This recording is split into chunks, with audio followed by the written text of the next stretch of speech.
नमस्कार, आप देख रहे हैं आरजे रमझाझर न्यूज छत्तीसगढ़ और मैं हूं पुखराज सिंह। 21 बार राष्ट्रीय ध्वज को सलामी देने के साथ बार बार भारत माता की जय बोलेगा आरोपी। जी हां, आपको बताएं कि खबर है मध्य प्रदेश के जबलपुर क्षेत्र का।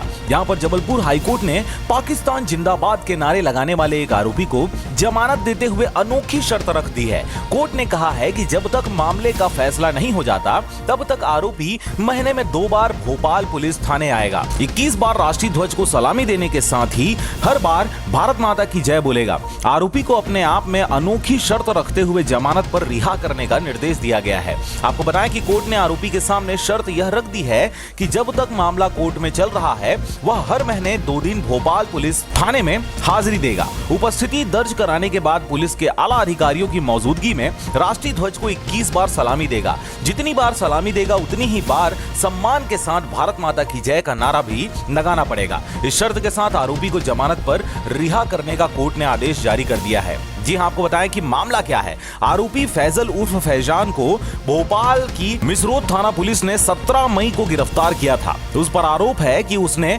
पाकिस्तान जिंदाबाद और भारत मुर्दाबाद के नारे लगाए थे। इस तरह का वीडियो वायरल होने पर पुलिस ने फैजान के खिलाफ भारतीय दंड संहिता यानी आईपीसी की धारा 153 के तहत कार्रवाई की थी। मामले की सुनवाई जस्टिस डी.के. पालीवार के सिंगल बेंच में हुई। मामले की सुनवाई के दौरान कोर्ट ने कहा कि आरोपी को जरूरी शर्त के साथ जमानत पर रिहा किया जा सकता है।